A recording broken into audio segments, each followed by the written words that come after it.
Do you feel guilty for working on your business? Either you think it's not worth it because it's not making the money that you need, or you feel like you're constantly neglecting your kids when you're working on your business and they're anywhere in the house. If that's you, today we're going to be debunking these lies that are keeping you from doing the thing that God is calling you to do and actually prioritizing your business. Hey mama, do you find yourself wishing you knew you were on the right path with your business, or wanting to know how to do it all as a work-at-home mom and entrepreneur? If you struggle with imposter syndrome, mom guilt, or fear of failure, then you're in the right place. Hi, I'm Alexia, a Christian mindset coach, passionate about teaching moms how to renew their minds to find success both in business and motherhood. You can overcome the negative thoughts holding you back from fully stepping into your calling. I know what it's like to worry your business will never work, to feel mom guilt every time you work on your business, to realize your mindset is hindering you, but not knowing how to change it in a Christ-centered way. I created the Mama with a Calling podcast to teach you how to use the powerful combination of God's Word and proven mindset strategies to help you break free from negative, paralyzing thoughts and gain clarity and confidence to go where God is leading you. As you step out of the old way of thinking and into God's way, you'll find more peace, joy, and purpose.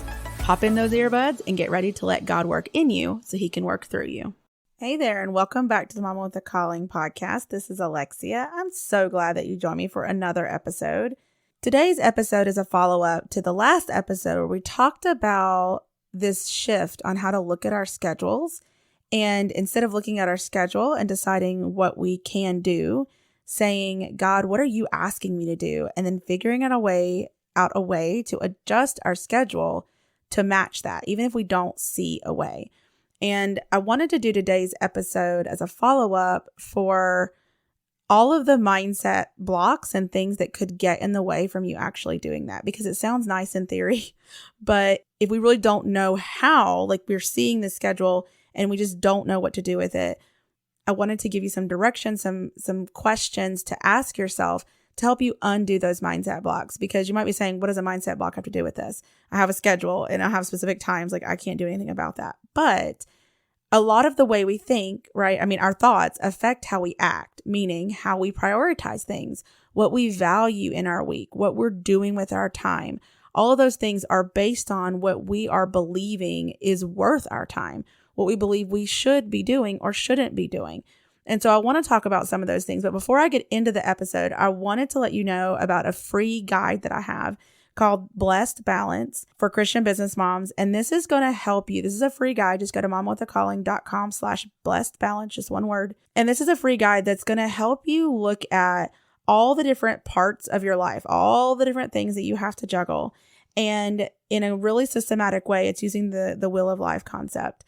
You're going to look at all the different areas and really pray and seek God's input to figure out what you should be working on based on what He says, not what you think is a good idea, not what somebody else out there has said you should or shouldn't be doing. We want to really make sure that we're doing what God has asked us to do. And each and every one of you has something different because of the season you're in, because of the journey that you're on. So some of you are going to be called to work on your business more because your kids might be in school, or maybe you just feel led to work on your business more and you're totally fine with your kids spending tons of time with their dad, or you hire somebody to come in a couple of days a week and spend time with them, maybe a college kid or something like that. Or maybe you feel really led to work on your business only a little bit because you feel really strongly about being there with your kids. Maybe you're homeschooling. Maybe you have little babies or toddlers. And so all of us have different seasons. And those examples I just gave are not the only options if you have kids in school or if you have toddlers and little ones. Those are just examples, because I think sometimes we hear things in the online space and we think this is what we should or shouldn't be doing. And none of that is even true. That's their thing. We have to really ask ourselves, what is God asking us to do? So this guide, the Blessed Balance Guide, will really help you look at all the different areas. Ask God, where is He leading you to focus, so that you can really then take that information and apply that to your schedule and then say, okay, does my schedule reflect where God's calling me? Because if there are things on your schedule that either shouldn't be there at all, or they're overly prioritized in a way that doesn't align with what God's asking you to do, you can make those adjustments. So it's a really practical way to start doing that. So again, just go to momwithacalling.com/blessedbalance to grab that. So for today's episode, I really wanted to go into a lot of the mindset blocks that could really impact your ability to make those adjustments in your schedule, like I was saying. Well, I don't have 3 bullet points or something like that, but I just want to share with you some of the thoughts I was having that I think will really help you. So first of all, a hard pill to swallow, but this is really important, is that our obedience comes at a cost. And this comes from, I keep talking about the Experiencing God book. It's so good. And this is the chapter I read this week. And I was like, yes, this applies so much to our schedules and our time. And in general, what we think about our business, because we may think that nothing is happening. You may think that you're doing all this work and nothing is really happening in your business. There's no money coming in. Nobody's talking to you. There's no response. That all of the effort that you're putting in isn't worth it. But if God has called you to do it, then He is at work. The end. And He may not have shown you yet what's going on.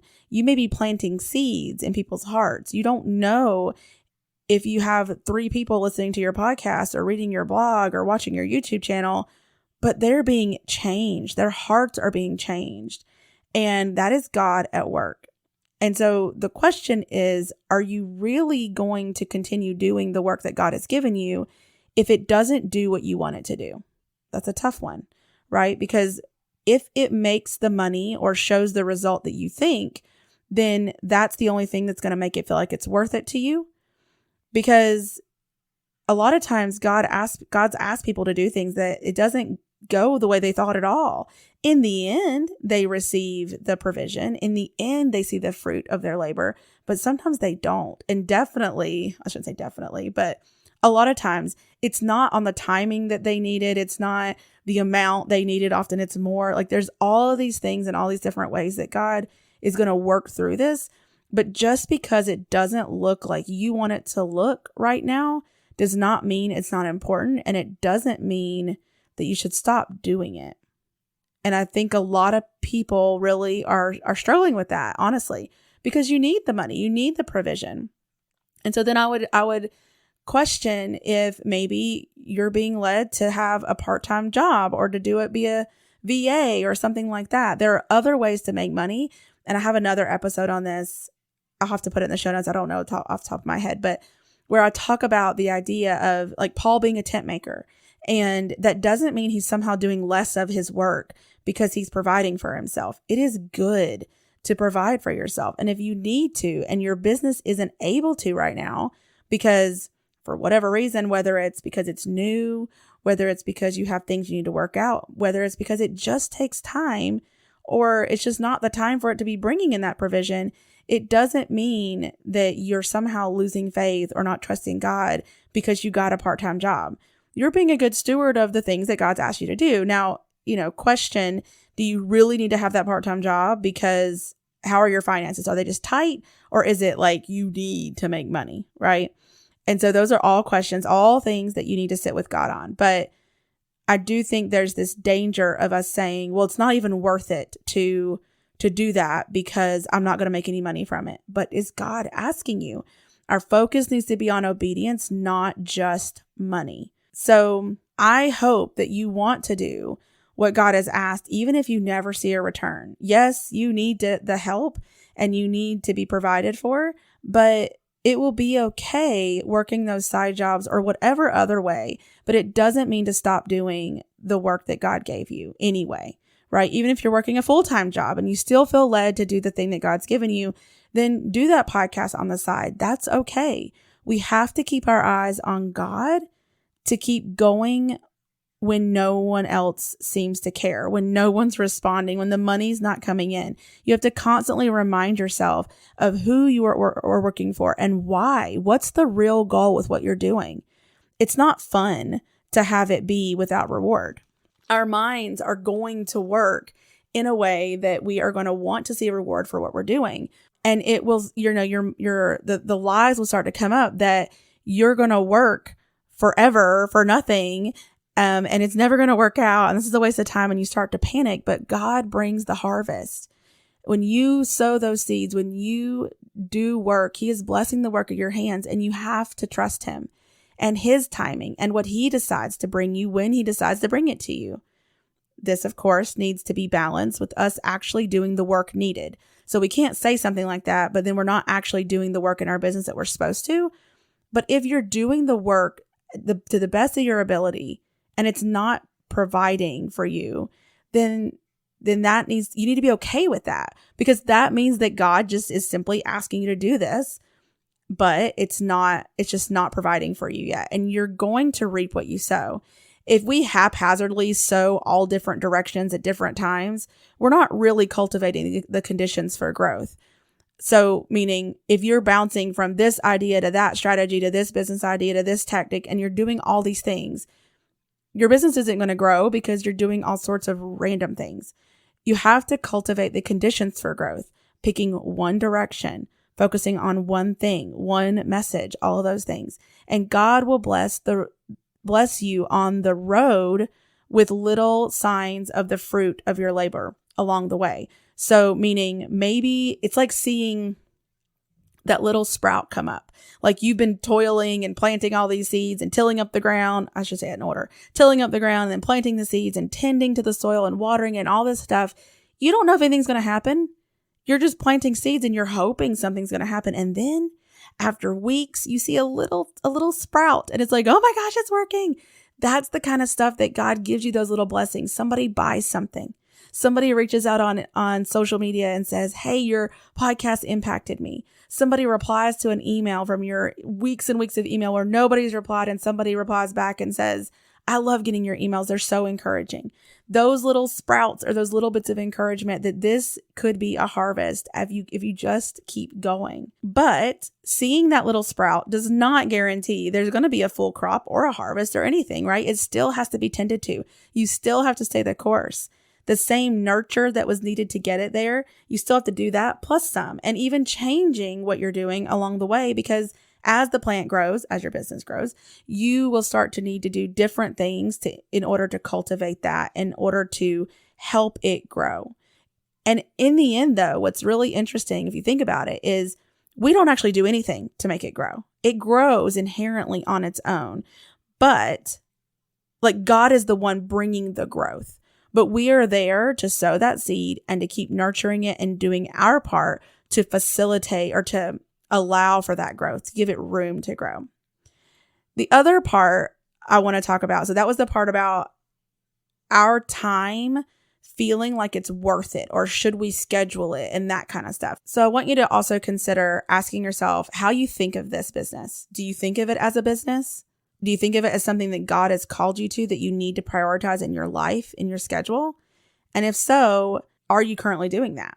Because if not, why? Why aren't you prioritizing it? I would suggest that it's potentially because there's some guilt around working on the business, or there's a lack of belief that it's going to be worth it, which is what we just talked about. So now I want to talk about the mom guilt side, because a lot of times we feel guilty for working on our business instead of spending time with our kids. I hear this a lot from clients. I've heard it this past week from clients. I went through it myself and I still struggle with this. I have to really, really, really watch my thinking around this, because it is such a common belief and I don't really know why. But if you think about it, a lot of times this idea is coming from the belief that if we spend a ton of time with our kids, it's somehow going to be good for them. It's going to shield them from bad things. It's going to affect their development in a positive way. But is that really true? If we're honest, that thought comes from the focus on our kids' mental state. And of course, we shouldn't neglect our kids. But if God has given us this business and this mission, then don't you think we can trust God to take care of our kids? I don't mean physically, but yes, but that's not what I mean. I mean mentally and emotionally, their future and their hearts. Because what's the really important thing that we want for our kids? What's the ultimate goal for our kids? It's to walk in the ways of the Lord and to know Him. So when our kids see us working on a business that isn't yielding anything, and yet they ask us why we're doing it, we have a chance to tell them, because God asked me to, and I believe that He is working, and I believe that this is a worthy thing to be doing. That money isn't the only reason to pursue something. That when God gives you work, it deserves your best effort and attention regardless. And even when your kids are young and may not be quite able to ask that yet, The people around you can see it. Your husband, your friends and family, your old colleagues from your work.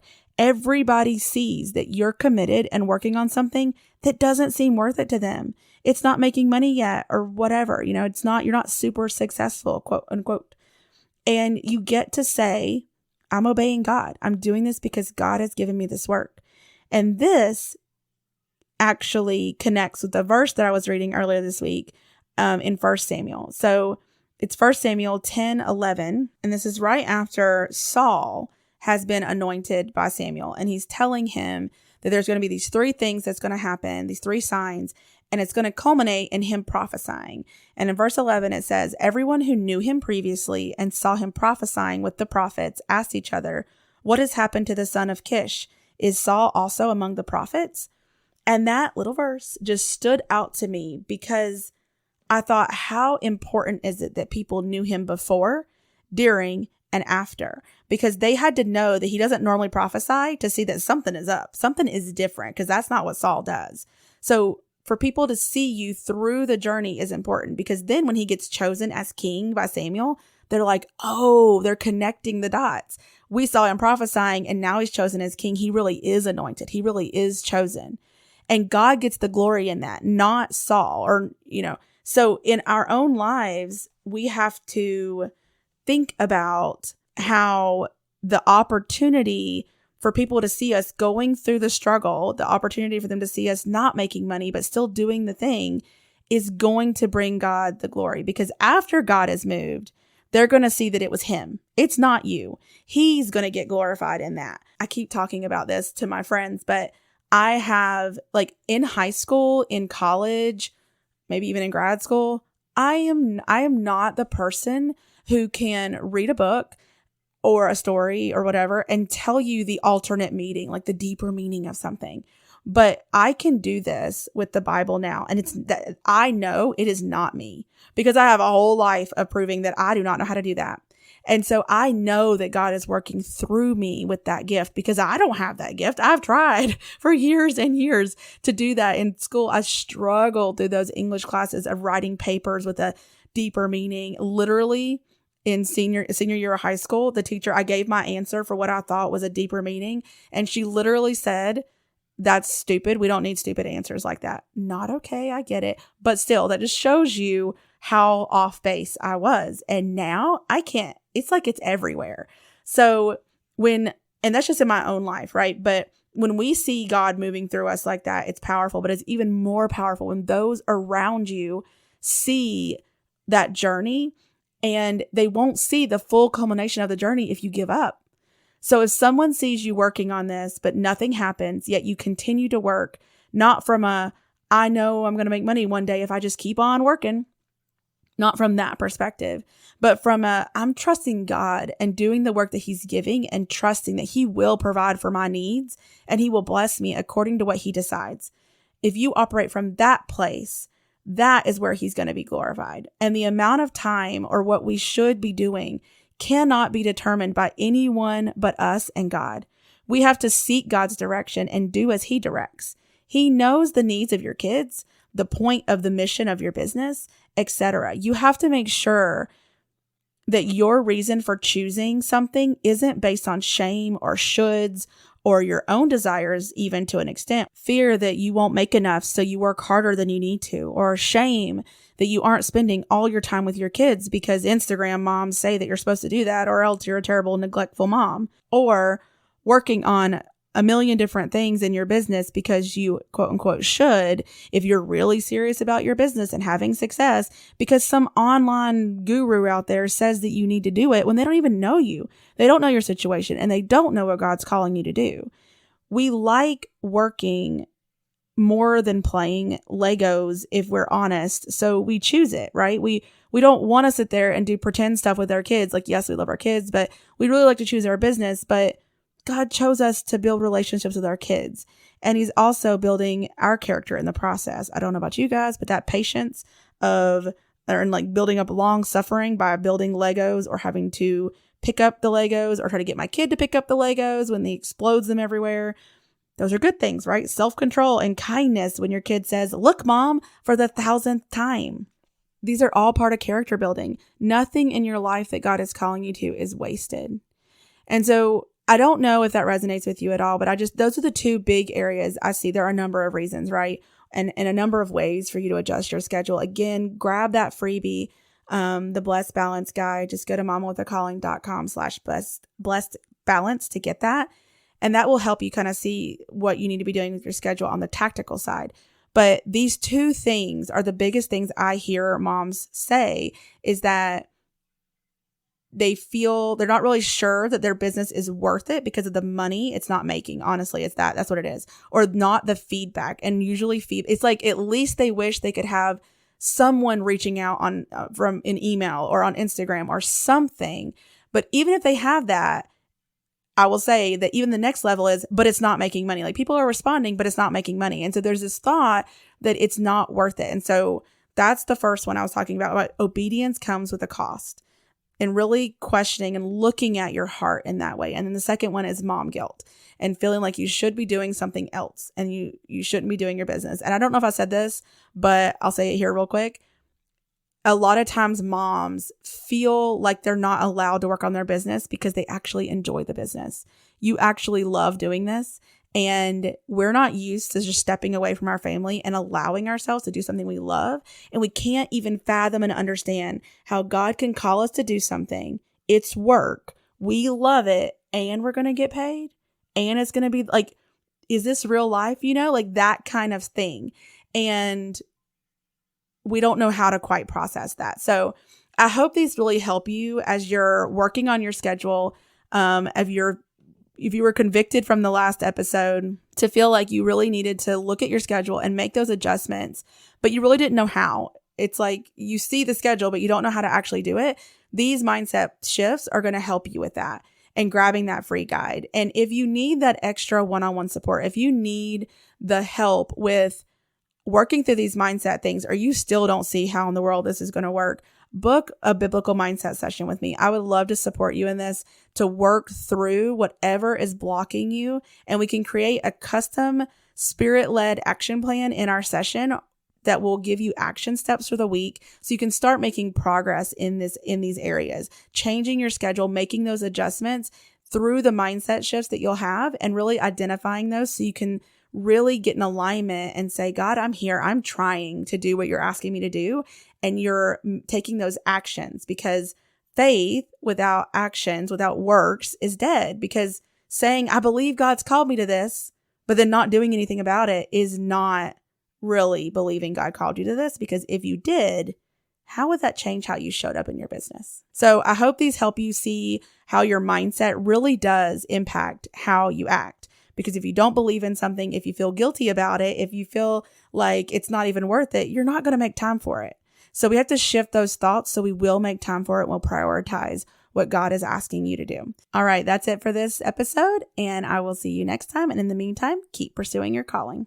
Thanks for listening to the Mama with a Calling podcast. As always, you'll find the show notes for today's episode at mamawithacalling.com/podcast. Really quick before you head out, are you loving these episodes? To make sure this podcast gets in the ears of as many mamas as possible, please head on over to Apple Podcasts and leave a review. And while you're there, make sure you subscribe so you don't miss out on any future episodes. I'm going to be reading your reviews on the podcast, so I can't wait to hear from you. Also, if you know someone that needs to hear these episodes, grab a screenshot and share it on Instagram, and don't forget to tag me at Mama with a Calling so I can share it in my stories. Until next time, keep pursuing your calling.